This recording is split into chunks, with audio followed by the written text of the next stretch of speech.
What's up, friends and followers and audience? Welcome. Especially with the reality of 2020 this year and being at home and all, we probably in reality spend at least 10 hours a day looking at a screen, which is why it is so important for us to have a clean and healthy digital space to operate in, to reduce stress, reduce anxiety, and overall be more productive and a lot more happy. Without further ado, let's get into the 6 ways to detox your digital space. So the first way to detox your digital space is to organize your photos. I don't know how many photos we take nowadays as people. If you're a girl, you probably take like 50 different selfies of yourself at different angles sometimes to like get the perfect photo, or you just snap photos of receipts, just photos of random things in your life. And oftentimes we forget how much clutter that creates in our space, and it kind of just, undermines the value of the truly valuable photos that we want to be looking at. So first recommendation is to organize your photos. Step 1 is to back up your precious photos in a safe space like a hard drive. Now I have a 1 terabyte hard drive that I use to back up all of my photos, literally like since I was born, and even the photos from before I was born from my family and stuff, where I organize all the photos by year and then by event or by category. And that way, whenever I need to, I can go back in there and look, and I don't need to keep them all cluttered on my phone. And once you've backed up your photos, you're gonna go onto your phone and then you're gonna do a mass deleting. Now that you know that your valuable photos are backed up, you're gonna delete every single thing that doesn't serve you. You don't need 10 selfies of you in the same position. You don't need photos of this receipt from 3 months ago. You don't need this, right? Actually, you should delete those things before you even back it up so that you save space in your drive.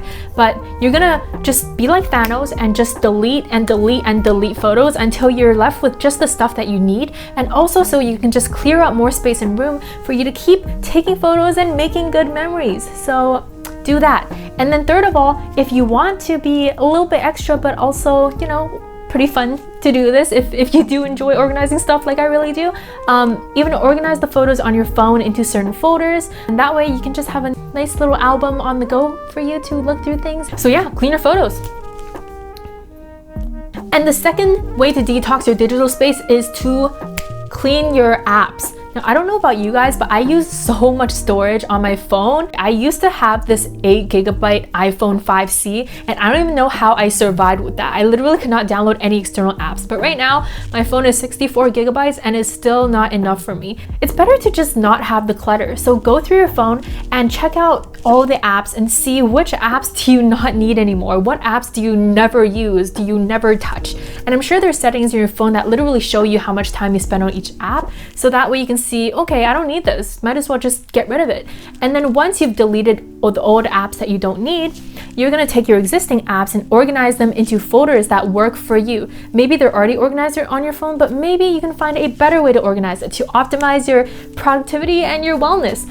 As an example of that, for example, I don't want to spend too much time on social media, so I don't have any of my social media apps on my home screen. Instead, I stuff them all in a folder and put it on the second page, and that way I have to go a few extra clicks just to get onto social media. Just simple little design tweaks like that on your phone make a humongous difference. And adding on to that, you can play with fun widgets and stuff too. Like if you're an Android user, I heard the new iOS update also has all that stuff, but I'm not an Apple user, so I don't know. But just organize your home screens on your phone and everything to be super nice and aesthetic, and just that one change, when you go onto your phone, you're gonna be in a much better mood. Go in there, have fun with it, design your phone home screen like the way you design your room, and then voila, you are good to go. And then number 3 is something that we all probably hate to do, and I know I hate doing this, but it is so necessary, and actually it's so satisfying. You need to clean the folders on your laptop. Yes, you do. I know what a headache it is to sift through hundreds and hundreds and maybe even thousands of files and have no idea where to find the thing that I'm looking for. So I recommend, first of all, having a folder system on your laptop to make sure that they're all organized. For example, the way I organize all my folders is I have the 3 big folders of school, work, or personal. And then under each of those folders, I have subfolders, either divided by the school year or by what projects I do personally, or by the whatever business I do, and then the functions within those businesses. Whatever it is, just create a folder system that works for you, and that way you're not just sifting through and trying to find stuff that let's be real, it's going to be really hard to find. And then second of all, if you want, you can also name your files properly. I don't name my photos, but for all my documents, etc., I just make sure to give it a name so that if I can't find it, I can just go to the search bar and look for it. And then third of all, make it a habit not to save stuff that you honestly don't need. For example, I kind of use my download folder as a space to just put stuff that I'll use temporarily, and then once I finish using it, I just like delete it from the folder completely. And I literally only save stuff long term on my laptop that I will actually need to refer back to in the future. So go into your laptop and just do the mighty cleanse. Clean it like you would clean your house, and I promise it's gonna make your productivity so much better. Number 4 is to clean your social media profiles. Now, I mentioned this because it's really funny. Sometimes you like add someone on Facebook, you just stalking someone for no reason, for whatever reason you want to stalk someone's profile, and then you end up finding photos of them from like 2012 where they're like eating a banana weirdly, or it's like some really cringy like Roar XD from that phase or whatever.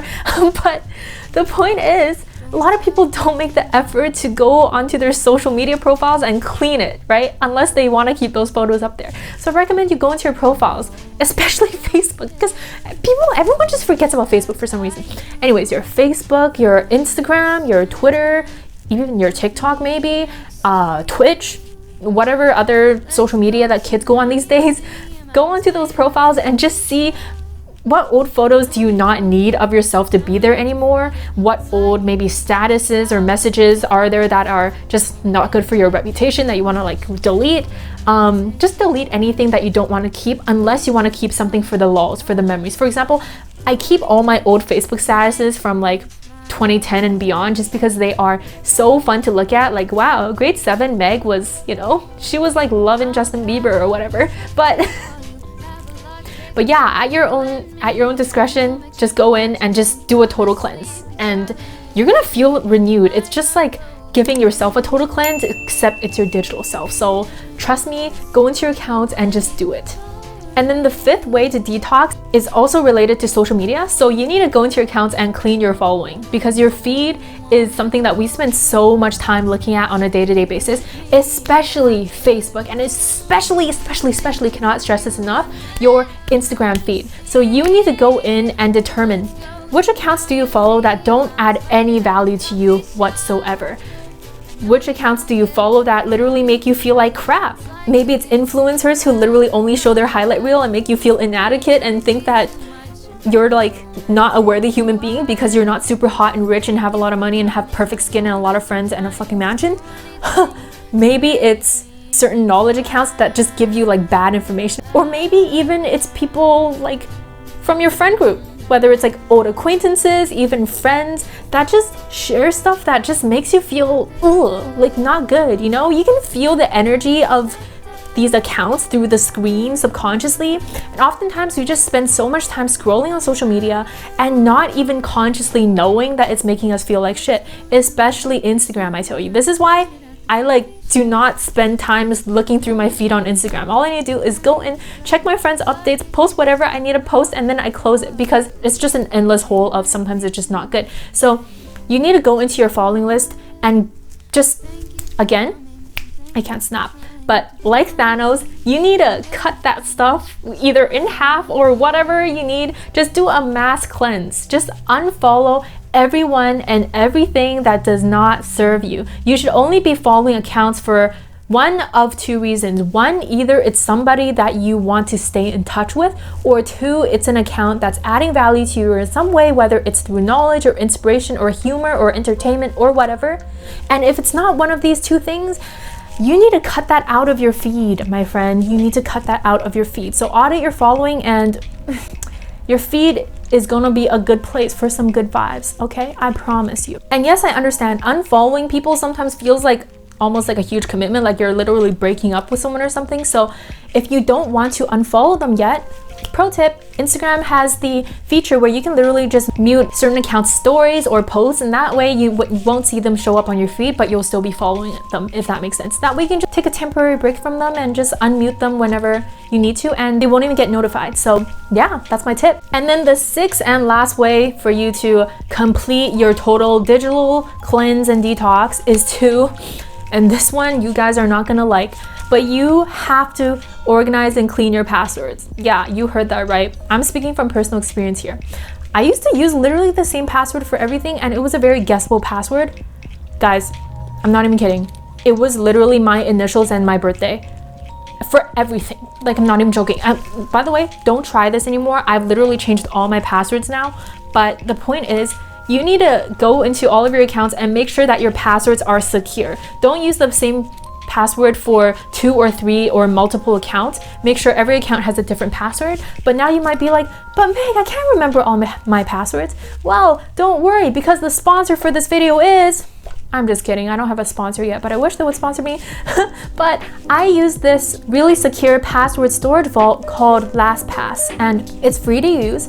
And basically everything in LastPass is encrypted, so you don't have to worry about hackers or any stealing your account information. But basically I use LastPass to organize all of my accounts and passwords. And you can organize those accounts in there by folder. So I organized by like social media, like services accounts, like business accounts, work, school, anything, right? It also has an automatic secure password generator. You just store your accounts and passwords in there, and then you're basically at a much lower risk of getting your accounts hacked or, you know, stolen or whatever. So go in and clean your passwords, guys. All right, that's it, guys. That concludes the 6 things that you must do. And I say must because these are literally essential, y'all. Like, if any one of these 6 things goes completely untouched and completely out of hand, then it's just gonna keep building up and adding stress to your life. So I'm gonna be that mom that lectures you today. You need to go in and do all these 6 things to clean your digital space and make sure that you have a clean slate to work with whenever you are spending time online, on your phone, on your laptop, right? That's it, guys. Thank you so much for watching. Thank you so much for listening. I am very passionate about cleaning your spaces, clearly, and I've made it a habit to do all these 6 things at least once every couple months, and it honestly just keeps me really sane. So anyways, thank you so much for watching, guys. Make sure to hit the like button and the subscribe button, and comment down below if I missed anything that people can do to detox their digital space. Also comment down any questions. I always reply to every single comment because I love and appreciate you guys for watching my videos. And subscribe for more videos. I will be posting every single week. And if you're watching this video brand new, fresh, Merry Christmas, Happy Holidays, Happy New Year, and I'm wishing you the best life ever. All right, goodbye, guys, and until next time.